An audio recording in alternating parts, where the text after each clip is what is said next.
This is the Blood Red Podcast from the Liverpool Echo. It's the Blood Red Podcast, courtesy of the Liverpool Echo. I'm Guy Clarke. Thanks for joining us. The serial shenanigans are over. We're back to get into the crunch following the weekend's action. We'll be discussing Harvey Elliott's misfortune at Elland Road and assess how badly the Reds will miss him whilst he's in the treatment room. Magic Mo Salah joins the 100 Club, the 30th inductee in the 30th season of Premier League football. But is he still somehow underappreciated? Plus, we'll preview the return of Champions League football with AC Milan heading to Anfield on Wednesday. To do that, we have the chief, Ian Doyle, and football content editor, Marcus Banks. Doyley, I missed Friday's pod. If you were wondering, it's Cocoa Pops for me. But let's get down to the football. And you were at Elland Road yesterday, and a game really of two, I wouldn't say halves, because it was into the second half when Harvey Elliott got injured. But after that, the game and I suppose the feel around the place must have really changed. Yeah, it was a bit of a strange one, really. I mean, the actual incident happened. I mean, at Leeds, we're a little bit set back in the can, not in the main. It's not. I don't even think it is the main stand. I think it might be the main stand. It's the main stand. It's the main stand, but it's not the big one, is it? Yeah, it's the smallest one. That's correct. Yeah. So we were sat there, so we were reasonably near to the front, and the minute that the tackle came in on Harvey Elliott, you knew something was wrong for two reasons. One was the fact that he didn't move, which we've seen enough football, and we've all seen it, where if a player actually is injured, they tend not to move at all. And then there's the reaction of Mohamed Salah, who was putting his arms in the air and like waving at the bench to come on. He was waving at the officials to stop the game. Then one or two Liverpool players and Leeds players saw what had happened, and they were thinking exactly the same thing. So it did change the mood, certainly the way Liverpool. You kind of felt about Liverpool's performance. And certainly you saw that the players themselves were affected by it, and they admitted as much. I think Trent Alexander-Arnold said it after the game that they were affected for quite some time, and you would be if you've got this young lad who's he's not come out of nowhere, but certainly this season's been a breakthrough season for him. I think can't remember who it was that came up with the stat on Twitter. Certainly wasn't me, but he was the youngest ever Liverpool midfielder to start three successive games, a league game. Sorry, so that in itself shows you what he's achieved in such a short space of time. And he was having a fairly decent game. I mean, we'll never really know for sure, but I'm pretty sure he was about to get substituted as well. Anyway, they said on the TV on commentary. They said the sub was ready and it was him, the card had him. Because he'd done okay in the first half, but it was just the way that the game was going. Liverpool were leading by 2-0. It was time to make some changes, and he was the obvious one, looking ahead at the fact that he's probably going to be playing some more games in the future. So he's got, fortunately for him, he's got so much of his career ahead of him. But this is the timing of it is bad for him, and we'll get onto it later on. I suspect a little bit bad for Liverpool as well. So it wasn't great. I mean, the thing is, we've spoken loads of times about Harvey Elliott on this podcast. I mean, I've interviewed him and I've seen him play from when he first played his first game up in Scotland, playing against Napoli, where he came on. Seen him play for the under-21s in the EFL Trophy. Seen him play for the under-23s. Seen him play in the UEFA Youth League as well. And he's always been a standout, not just because of the way that he plays, but also the way that he handles himself. I've interviewed him as well, and he comes across as a really, everyone's seen interviews with him now. He comes across as a really nice young lad, and you think, hang on, at the time I spoke to him the first time, he was 17 years of age, and I was thinking, I wouldn't be like this when I was 17. You know what I mean? It's like, sometimes people forget that, but he's somebody whose entire life has been dedicated to football to getting to where he is, and at 18 years of age, he's got into Liverpool's first team, a team that only last year were the Premier League champions and the reigning European champions and the world champions. So that shows you the talent that he's got. But now he faces a different challenge, doesn't he? When you saw the pictures when he went off on the stretcher, he still found time to applaud the Leeds fans who were giving him a warm ovation as he went down towards the ambulance and off to hospital. And you think, again, he's 18. How many experienced players would think to do that? He's just somebody who. That in itself, before the game had even finished, he was on Instagram posting a message from the back of the ambulance. I mean, that's a very 2021 reaction to getting injured. That certainly didn't happen when I was growing up. Yeah, but it's also a mature one, isn't it? Like, I saw your tweet earlier, and what you're sort of saying there is it's so impressive of actually how he carries himself and conducts himself. Now, obviously, before he arrived at Liverpool, there was a fair bit said about his character. We don't need to go into that and whatnot, but the way in which he has held himself, and people at Blackburn speaking about how since he went in there, he was always a model pro. He was kind of setting the standards even there on loan from Liverpool, and yet he's clapping the fans off when it looks as though his ankle is in an awful, absolutely awful state. He's tweeting from the back of the ambulance, and then he's gone into a hospital, given his shirt and other boot to a young lad in the bed next to him, and he's then since put another message out on social media too. I mean, yeah, you're right. That shows the maturity of him. But we've seen that, and he's grown up really, really quickly. As you just said, that he's had to at Liverpool, but he's taken everything on board. And if you factor in all of that kind of spirit and determination, that suggests to me that when he does have the operation, whether it's today or tomorrow or possibly Wednesday, I think it's going to be in the next 24 hours, that the rehabilitation, I don't think Liverpool will be bothered in terms of his mentality. I mean, he will have lows because that's what happens. You only have to look at what Virgil van Dijk said. He's a very experienced player, and he was talking about what the issue was when he suffered his injury, and you do have those low moments. But Liverpool will be there for him. All the players, you could see from the reactions that they got basically they got great affection for him anyway. But the fact that he's a youngster coming through, and I've written in the past about the fact that he looks as though he belongs amongst them, and they don't even think twice they don't look at him as being this 18-year-old footballer. They just see him as being a very good footballer who's part of the squad like everybody else. And that's how he's going to be treated. And that's why he will come back, as he said in his message, fitter and stronger than ever, because he's got that in his mentality. And we just have to hope that the actual physical injury that he suffered isn't one that is going to be more complicated than it already is, judging from the pictures that we saw and what clearly was a bad injury. And we just have to hope that what surgery he does have, it helps fix it as soon as possible, and he can get back on the playing field, because Liverpool are going to miss him. Yeah, most definitely. And what about that, Marcus? How much Liverpool are going to miss him? Because if this had been a 24, 25-year-old midfield player who'd been bought that everyone was clamouring for during the course of the transfer window, and then this injury struck, it would have been, whoa, Liverpool going to miss him so much. From the early signs of the season, this was a player that Jurgen Klopp was going to put an awful lot of trust in for the campaign. Yeah, and I think it just shows, the impression that Elliott's had on Klopp, and that Burnley a home first game, Burnley known for being a tough side to deal with physically, and he starts him there. I think that took everyone as a bit of a surprise. And then you think, okay, Chelsea at home, you think, okay, is Klopp going to go safe and start a more safe midfield? But no, he starts him again and again, intensity, high press, and you know what you're going to get. You think, okay, maybe start Thiago and Henderson, a midfield that we've not seen yet. But no, Elliott retains his place again.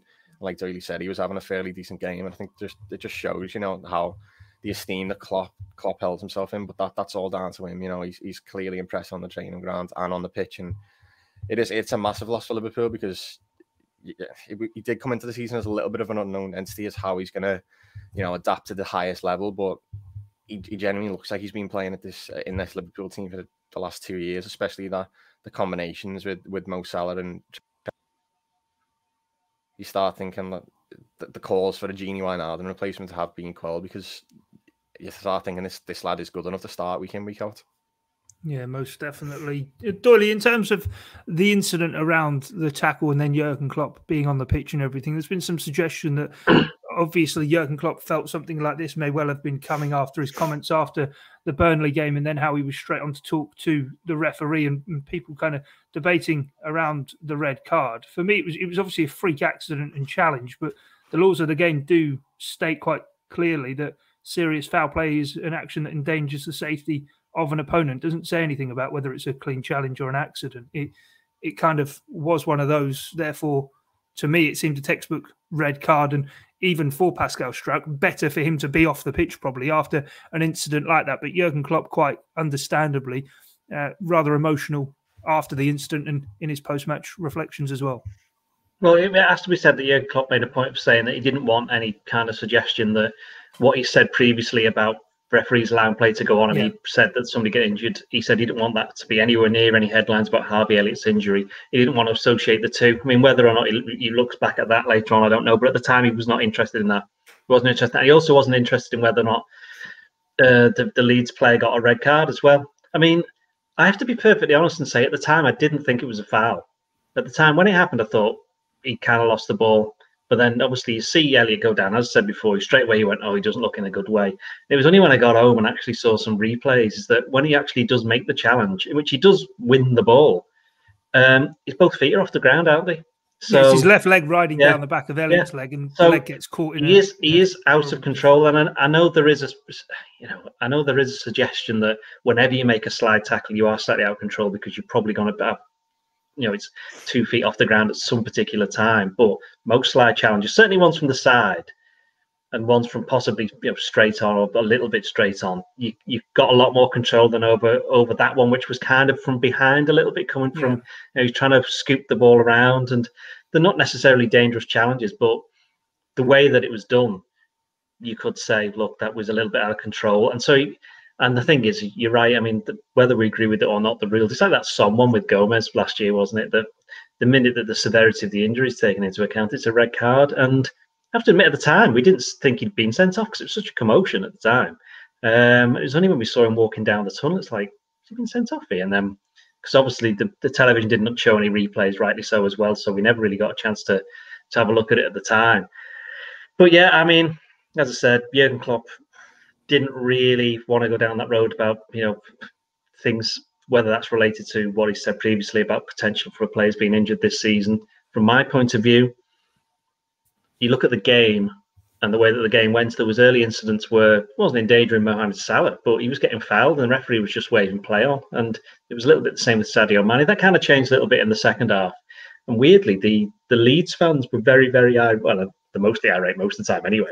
But they were very irate for much of the game about what they thought was preferential treatment for Liverpool, which, even taking my partial hat off, well, I'm not even sure what the hell that means. But if being impartial, I didn't really see that, to be honest. And but yeah, I mean, Klopp said it basically said at the end, look, our lad's going to be out for quite some time. Their lad's going to be out for 2 or 3 games, and unfortunately, that's just the way that it is. That's there's no way you can legislate for saying somebody does a foul challenge, then they're out for the length of time someone's injured. It doesn't work like that. It's unfortunate. He didn't mean it. So it wasn't malicious, but in the rules, it's a red card.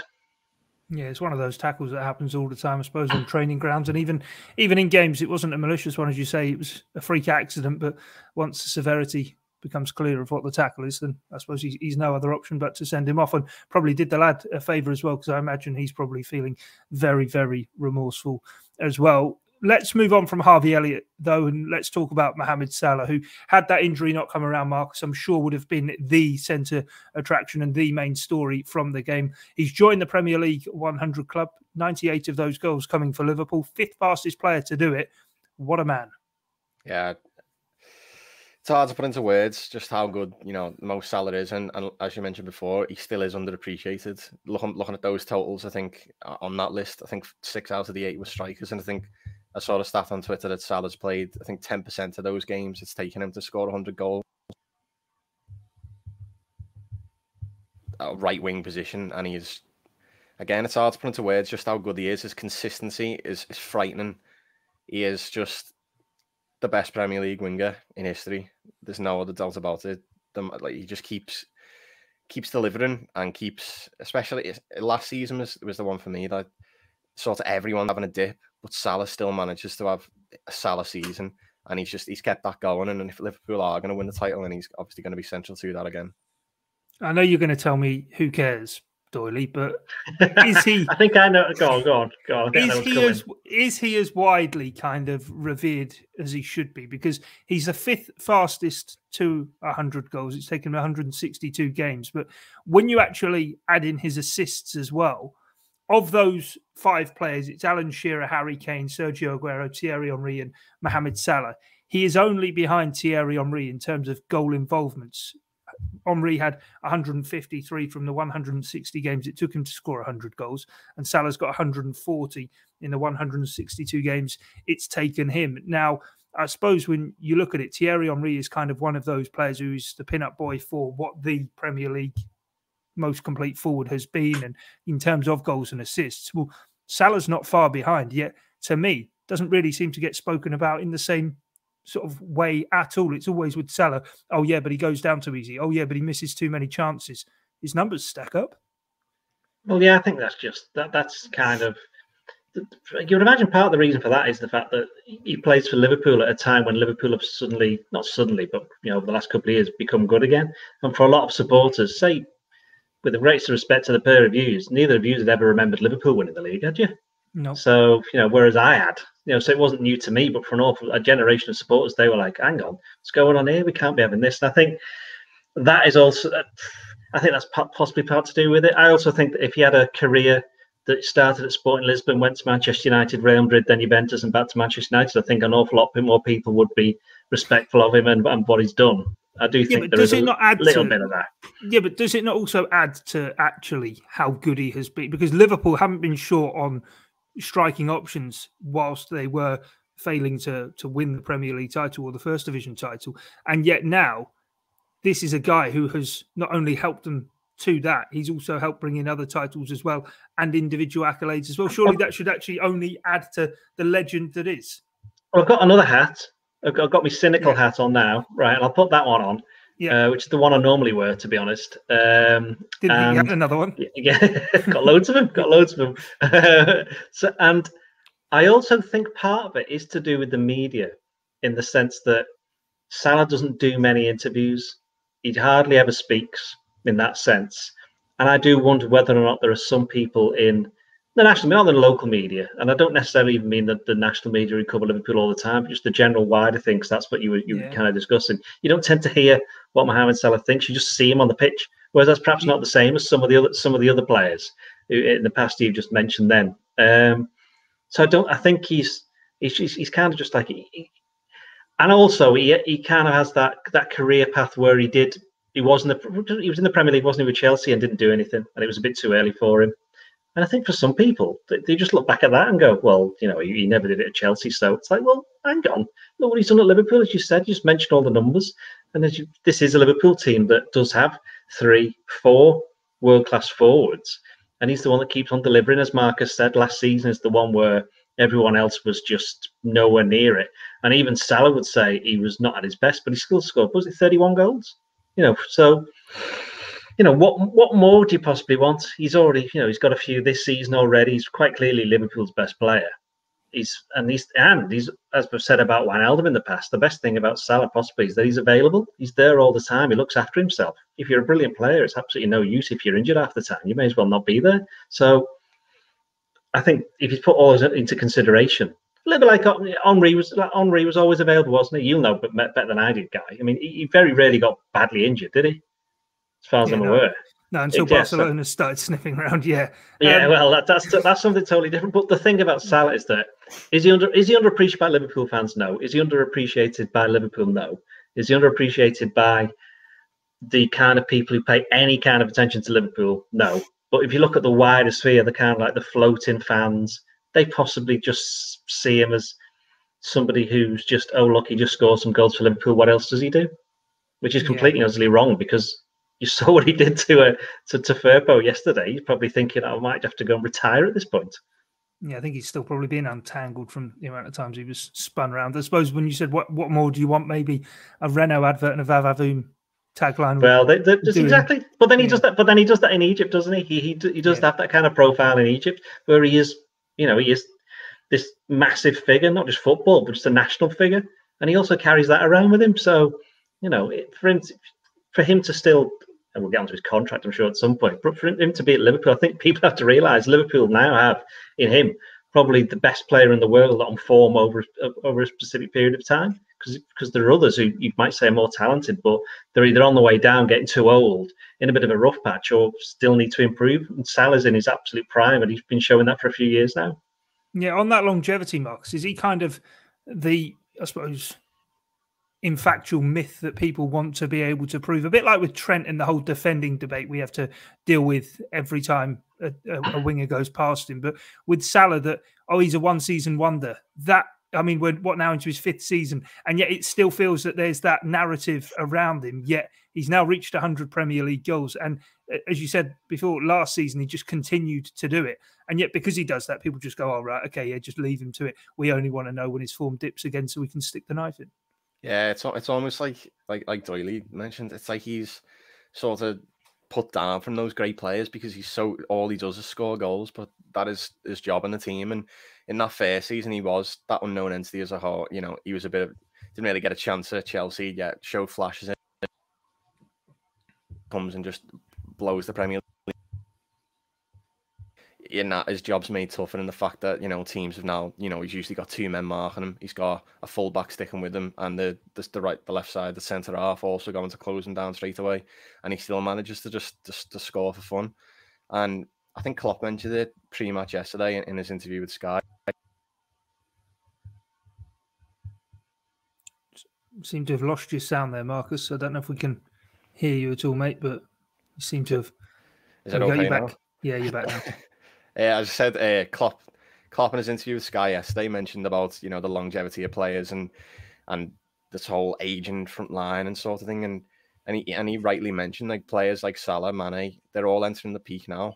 These are the prime years, and then you look at Ronaldo, who's 36 and still performing at the highest level, and there's no reason why Salah can't do that too and be at Liverpool for many, many more years. Yeah, most definitely. Doyle, I'm going to kind of go a bit off topic, away from Salah and just wider kind of things. You mentioned the contract before and transfers and this, that and the other. And obviously with Harvey Elliott's injury, whether that's going to kind of, I suppose, lead to more clamour for Liverpool to buy a midfield player. But Sam Williams, who's a long-time listener, and we can call him friend of the show, asked last week. Unfortunately, I wasn't here to be able to put it to you, but he sort of says, he's got a 2-part question that says, have Liverpool been the victim of their own success within transfers? And in terms of the fact that everyone's kind of always saying next summer, but if this team's successful, I suppose they can keep them together and don't need to change them up. And he says his second part of his question is, could FSG be spending on infrastructure, contracts and long-term assets rather than just throwing money away in the transfer window by adding value to the club with maybe in the not too distant future looking to sell up? I know it's quite a big question, but the first one there regarding victims of their own success in the transfer window, and the second, we're talking about Salah on contracts, if that's kind of maybe going to be part of a wider remit. Well, the first thing, I think we've got to remember that since the start of last season, Liverpool have signed Jota, Thiago and Konate. I think people sometimes forget that, because they weren't there at the start of last season when they kicked off against, who did they play? Leeds. There you go, Leeds, yeah. I'm pretty sure they weren't. Oh, did they get signed before it? I can't remember now. It was just before the Chelsea game, wasn't it? That's right, yeah. Just before the Chelsea game, so I was right. But victims of their own success, don't know really. I'll put it this way: they're certainly victims of the coronavirus pandemic, because I'm pretty sure that if that hadn't happened, they would have actually spent some money this summer. Whether that had been through raising more money from the sales of the players, or just because they had more money to spend, I think there would have been a bit of that. I think we've got to bear that in mind. So, you can't really be victims of your own success, because they kind of can be in terms of the wage bill, because it's incentivized wages. That means that they paying a lot more. Okay, but then the money that they didn't then spend on the transfer fees for these players, they've more than paid it back for all the winnings that they've got for the club through actually lifting trophies and getting to finals of the Champions League and winning the Premier League and all that. So I think that kind of evens itself out. And there's a reason that they would be giving these players these rewards, because they're working for, they're a company where if you do good work, you actually get rewarded for it, which is what they want to do, which I don't see there's anything wrong in that. But in terms of Salah, in terms of the question about whether or not they're giving all these contracts that they're looking to sell up. Yeah, I mean, we don't know that, do we? We can't possibly say that. I mean, it wasn't that long ago that we were getting the £530 million? Well, Fenway Sports Group were, not Liverpool, but they were getting the Redbird investment. So that suggests that somewhere along the line they're actually looking to expand. Whether that ends up being a takeover further down the line, I don't know. But people don't get younger, do they? And I would imagine that John Henry he's very much nearer to stopping his interest than beginning it. So we'll have to wait and see. But I haven't really seen anything that would suggest that FSG is selling up anytime soon.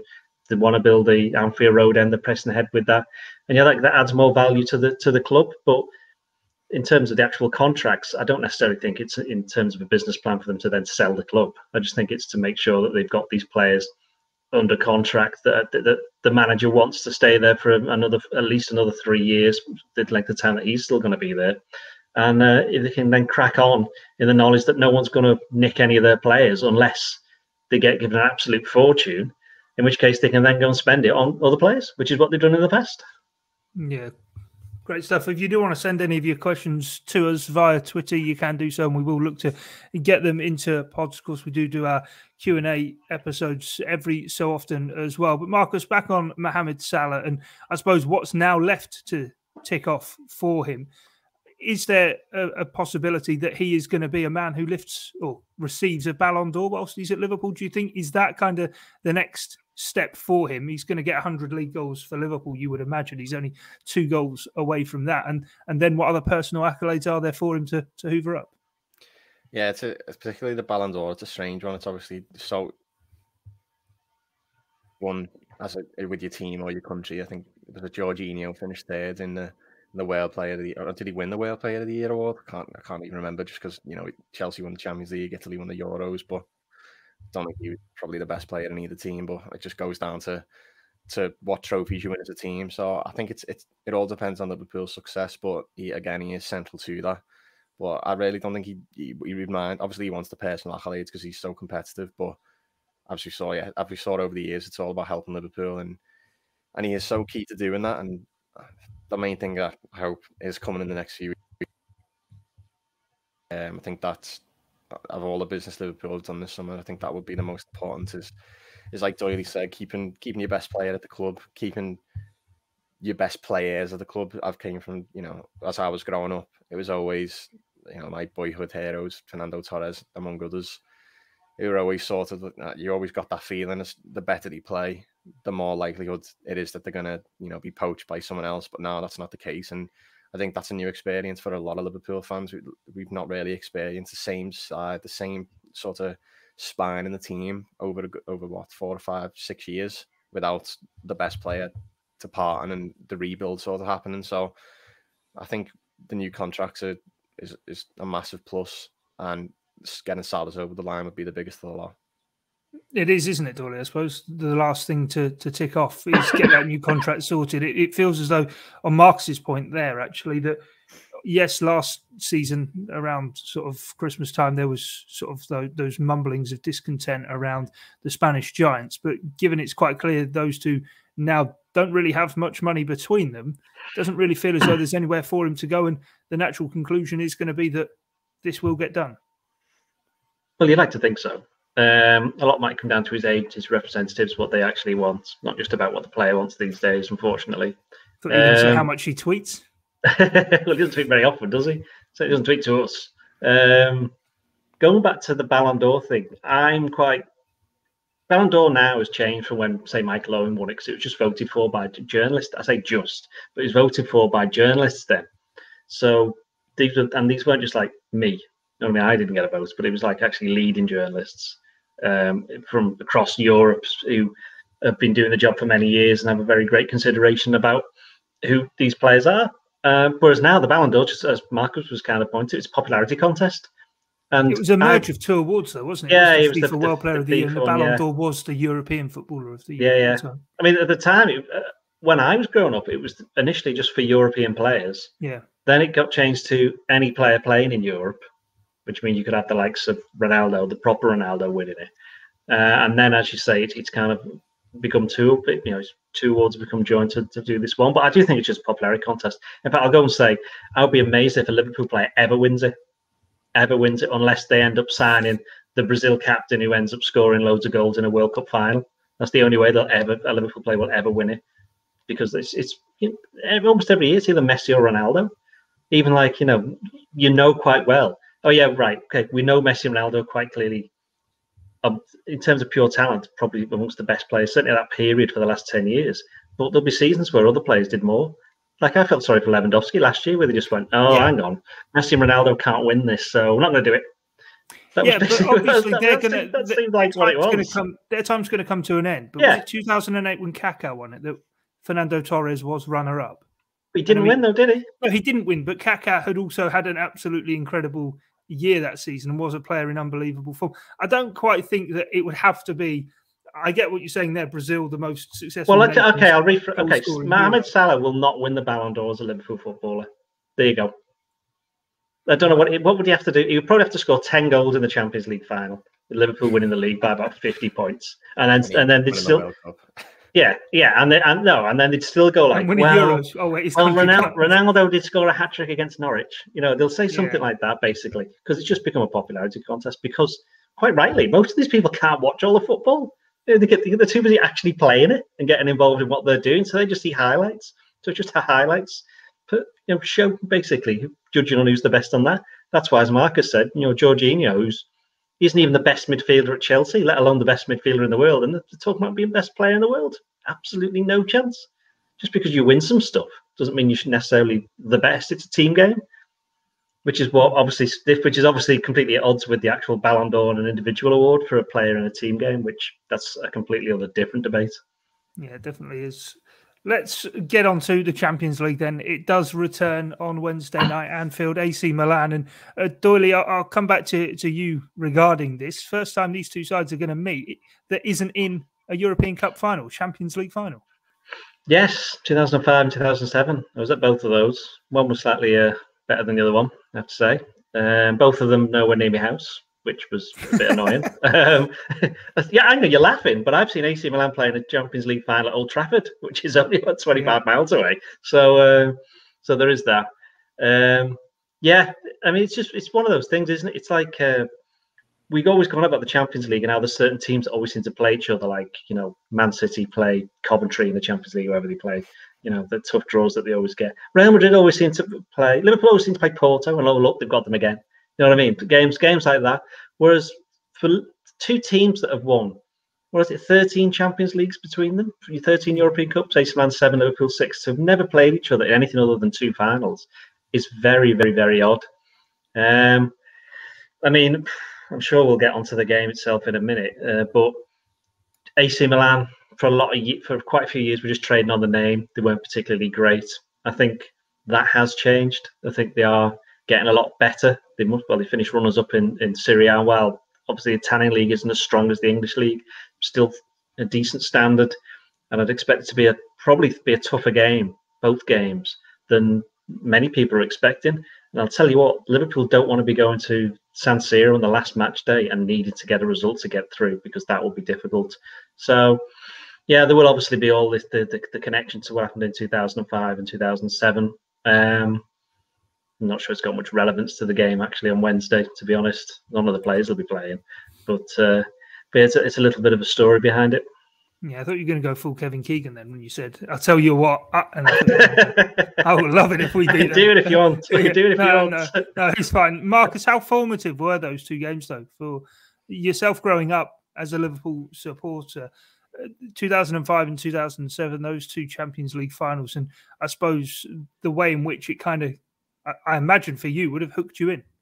Yeah, I vividly remember being 3-0 down in 2005, and I think it was, there was light rain, and my dad went out to the back garden and just sat on the bench in the rain and just sort of head in hands, game over, and then he strolled back in and we'd scored one.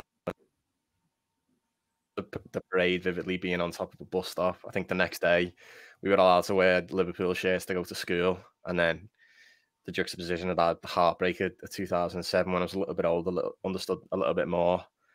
And then, which is why, again, Madrid for me was so special, because that was a real sort of 2005, I was still a bit young, and then 2007, and then Kiev, the heartbreak, and then Madrid was so special. So yeah, but Milan and Anfield Champions League nights, it does have that real big Champions League night feel, like the Barcelona game. Those sort of just big matches that the crowd are right up for, and I think the atmosphere is going to be electric. It was flat. The ground is bouncing at Chelsea, so those European nights are always something different, and that's on that Liverpool are going to be glad to have back, particularly in the Champions League. Yeah, what about the game itself then, Doyle? As Mark said there, actually having the fans back last year, obviously didn't have them for the European campaign, and a fair bit of obviously the knockout phase was played out in Hungary, wasn't it? The Leipzig games. But in terms of kind of the campaign for Liverpool and the group they've been dealt, Porto, Atletico Madrid, AC Milan, it feels as though straight away this year in the Champions League for Liverpool, they're going to have to be at it. There's not going to be maybe a whipping boy of the group phase that oh yeah, that'll be good for 6 points or at least 4 points against one of those sides. Well, that's true. I mean, you'd probably look at Porto and say they're the weakest team in the group. Yeah. But then you turn around and say, well, hang on, they got to the quarterfinals last year. So what does that tell you about the strength of the group that Liverpool facing? The good thing for Liverpool is that you'd imagine all the other teams are going to take points off each other. They might take paint as well if they want, but they can take points off each other, and that could benefit Liverpool. But it's going to be a tough one. I mean, Liverpool haven't in the past. They've had one or two naughty groups, haven't they? And by which I mean groups where there were quite clearly three teams that could get into the two places. You look at the one where they won it in 2019, Paris Saint-Germain, Napoli, and Liverpool. And Red Star Belgrade with the other team, and Liverpool lost to them in Red Star. So that, again, that underlines in Red Star. I think it was in Belgrade. Oh, well, yeah. I mean, yeah. All right. Well, the ground was called. I don't know what the ground was called. I wasn't there, to be honest. I wasn't there. But that does count. Well, to be honest, it's Champions League. The game should be hard. Yeah. You shouldn't be in a position where, like, other teams from Manchester will be able probably later in the groups to play reserve teams because they'll have already got through because, you know, the groups are particularly difficult. I think Liverpool, you could argue like maybe last year the group wasn't particularly hard, and once they'd won against Ajax away, I think you kind of knew that they were always in a position where they were probably going to get through, and which, given the injury situation, they had just as well. Going back to what you said about no crowds, the Real Madrid game at home, lost the first game 3-1. Salah goes through early on, does that miss? Can you imagine how loud the crowd would have been? It would have been like when Liverpool had that corner. Instead, it was like, oh yeah, corner, great. You know, there was none of that. So, I mean, and also, let's be honest, look at AC Milan's team. You got Olivier Giroud up front with Ibrahimovic. Both of them, pretty sure. Ibrahimovic scored against Liverpool. And I know Giroud scored about 50, so I'm fully expecting him to score. No, but I find it remarkable that Ibrahimovic was part of that Juve team in 2005. So what, 17 to be fair, seasons later, he's about 40 though, isn't he? Yeah, you know what I mean? Yeah, he's still going. And he's kind of been the first one, isn't he, of this. They might not ever say it, but Ronaldo and Messi are probably looking at him going, hang on, if he's doing it, I'm going to carry on doing it. You know, so, you know, they have to refashion themselves as players, and which takes us right back to Salah again, and whether he can be somebody who's good enough to be able to, you know, he will lose a yard of pace eventually, but we've seen what skill he's got and his close control in tight positions. You don't need to be massively fast to be able to get through places like that. So I think that's something that he's got good at. But yeah, AC Milan, it's a tough group. It's probably the toughest group Liverpool could have got.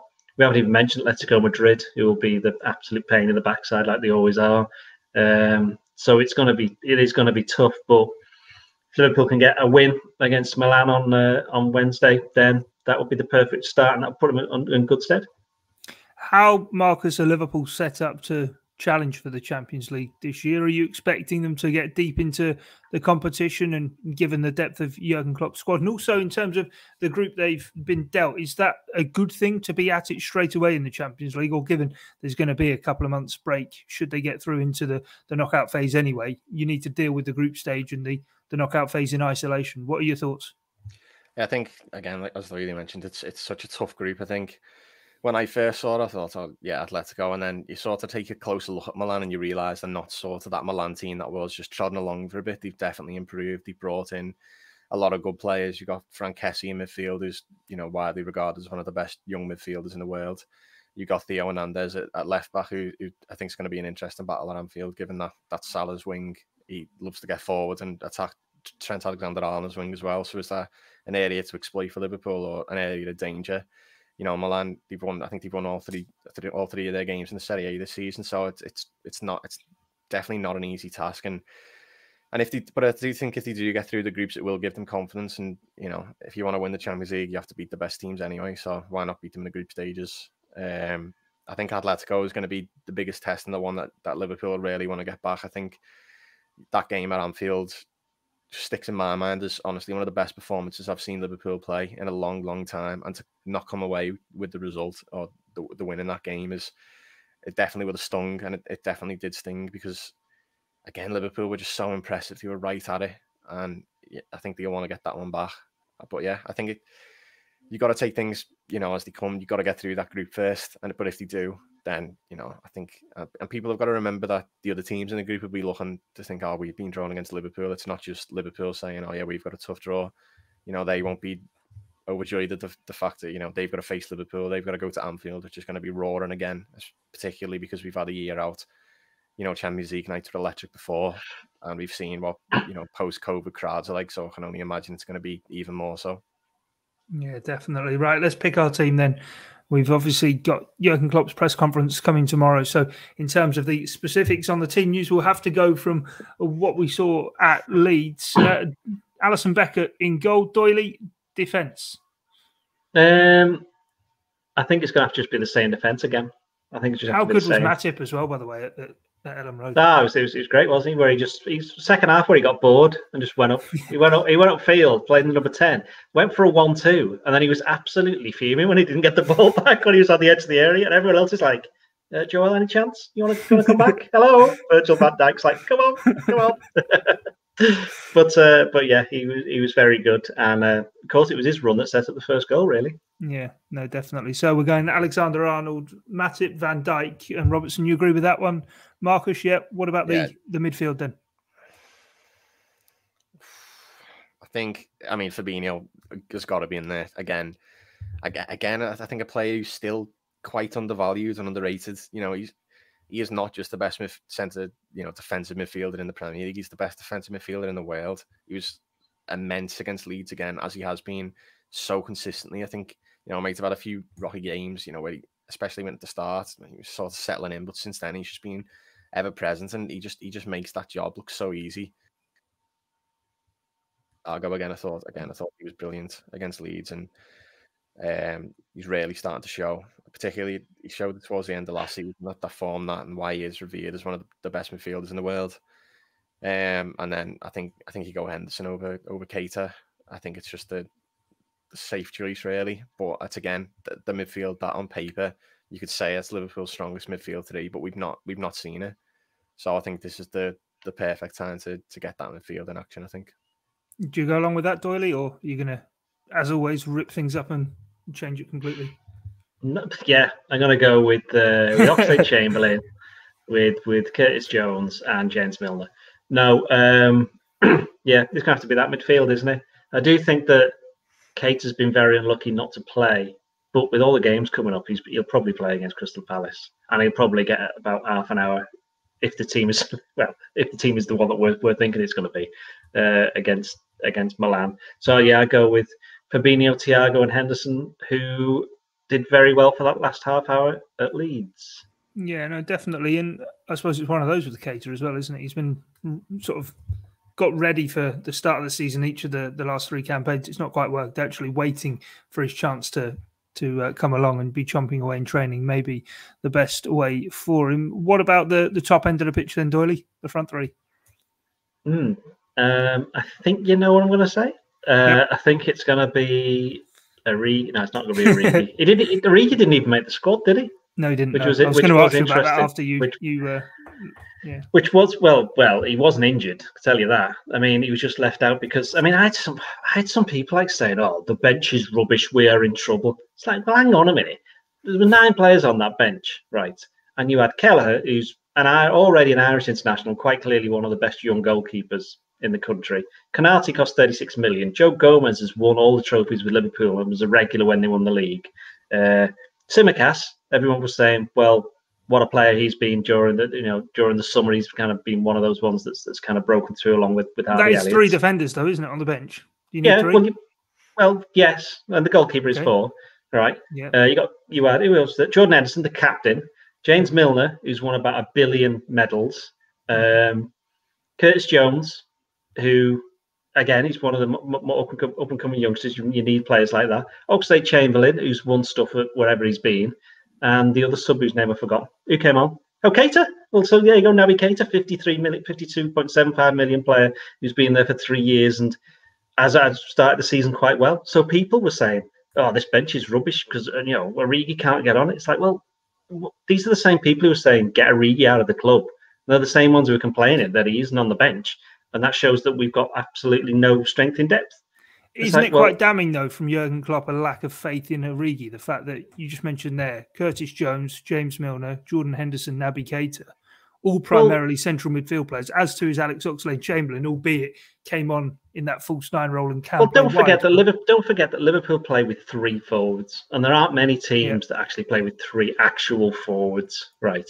So there are 3 straight away, and for them to bring other players on, you could move Oxlade-Chamberlain to that number 9 position. You could just change the formation to 4-2-3-1 and have Curtis Jones come on and play on the left, which is where he's played loads of times. There was enough other options, and he probably thought that Leeds play a certain way whereby we don't want someone like Origi who is more of a, okay, he can play on both the wings, but he is definitely more of a down the middle. He plays his best football down the middle, target man, kind of gets in and around, that kind of thing. But Leeds just don't play it that way. And he's seen Origi in training, so he's probably thought all these other players deserve more of a chance. And Liverpool scored 3 goals, and they could have scored more. So I don't really see what the problem was there, to be perfectly honest. Yeah, all I'm saying is it just shows maybe a clear lack of faith that Klopp has in Divock Origi. The fact that he's got 5, at least 4, but 5 central midfield players on the bench, and he's not put Origi on the pitch when everyone was saying it was also a striker's paradise to be playing Leeds because of how wide open they are. When surely even to have him on the bench when there's 9 men there, it's kind of is it not kind of underlining the point that he doesn't really think he's maybe quite up to what he needs? Well, they wanted to sell him, didn't they? So I would suggest that was your answer right there. I say wanted to sell him. What actually was they were willing to listen to offers, but they were also quite happy to have him stay, which is obviously what's happened. And Minamino was injured, so he would have been another option. And I think Minamino would have been okay. So I'll put it back to you then, Guy. Minamino's on the bench. Who goes off that bench? Who are you taking off that bench? Probably take James Milner off the bench if you've got. Oh, Milner. Jordan Henderson. So the vice captain, he's dropping the vice captain from the bench and he's returned to his boyhood club. You are ruthless, Guy Clarke. And there's 3 they need to get you down. Drop Tsimikas off there. Go left or right back if needed. Okay, let's get rid of Tsimikas, who, as we've just said, was probably one of Liverpool's best players for the first couple of games of the season. Great plan. Yeah, all right. You see what I mean? Surely players on the bench are there to affect the game if things aren't going to plan. Marcus, come on. What's your hang on. Right. And the thing is, normally you wouldn't have 9 players on the bench. No, this is the other thing. So you'd normally at least have Origi there. Yeah, you'd normally have 7. So for people saying like Liverpool haven't got massive strength and depth in certain positions, well, normally you'd only have 7 players on the bench anyway. So who's staying off the bench out of them? No, I don't think the lack of depth is maybe an argument squad wide, but certainly in the you clearly haven't seen my Twitter. No, exactly. Your notifications. I wouldn't want to be in there. But Marcus, what's your take on it then with Divock Origi? We're going to say, by the way, in terms of if you're still listening in for the team selector, we are saying that it's Salah, Jota, and Mane. Yeah. But in terms of Origi, Marcus, where do you sit on that? Yeah, I mean, it's a strange one. I think there's a crazy stat that he hasn't scored a goal in, I think it was like 12 months or something like that, or at Anfield for 12 months, which is just bizarre. And I do think he's probably one that should have been sold in giving him the contract when at the time he did. Obviously, he's an Anfield legend for the goals he scored, but I don't think he's still what I think everyone could agree he wasn't really the quality that Liverpool needed. But I do think Liverpool are a bit short up front. But again, that can be solved by those sort of fringe players, particularly Minamino, sort of stepping up and proving why Liverpool fans were so delighted to have signed him in the first place. I do think one more, particularly a player who could play out wide on the right, maybe should have been targeted in the summer. But then it comes back to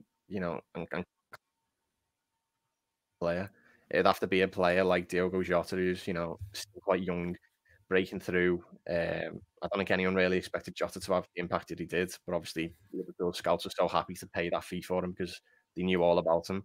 And was that player out there in the summer? I don't think it was really. You look at, I think fans were just sort of clamouring for any signing at all. So once a name got discussed, they were like, oh, let's go all in on that.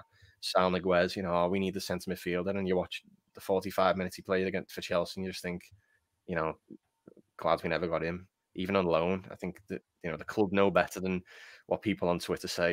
He's brilliant. Let's get him in. Liverpool, if the right forward was there to be signed for the right price, they would have signed him, and that's it really. And it obviously wasn't. Come next summer, if they need a forward, there'll obviously be a list of players that Clarke, Edwards, the whole recruitment team will have looked at in depth and said, let's go get him. But was that there this? Yeah, no, we'll have to wait and see how it does play out then. It's Ian Doyle Sport if you do want to give him your thoughts on the Liverpool squad depth, certainly in attacking areas, because he does absolutely love it. But from us here on the Blood Red podcast. Oh, wait, no, can't go. Wait a minute. Predictions. Score predictions, yeah. Predictions. Whoa. Score predictions. Oh, Marcus, what's the score going to be? 3-0 AC Milan. 3-0? Yep. 3-0? You've just been talking AC Milan up and then bang. Liverpool, they're going to shock. I will. My prediction will be said in a second after we found out what Marcus would like as his cereal for 10 days. What would it be? Yeah, cereal of choice. Frosties. Yeah, I said at the beginning, answer. Cocoa Pops. Bran Flakes is definitely not the right answer. And I think Liverpool, it'll be a tough one. It'll be a lively atmosphere. We'll learn a lot about AC Milan. I think they'll surprise quite a few people. They will score because Giroud's bound to score. And Liverpool will win 2-1. All right, great stuff. I'm sure we've done our chances of getting a sponsorship deal with Bran Flakes the world of good over the last 2 podcasts. But anyway, Frosties, if you're listening, I know you're all Kellogg's anyway, but yeah, that's all we've got time for here on the Blood Red podcast. From myself, Guy Clarke, Ian Doyle, and Marcus Banks. Thanks for joining us. It's bye for now. This is the Blood Red podcast from the Liverpool Echo.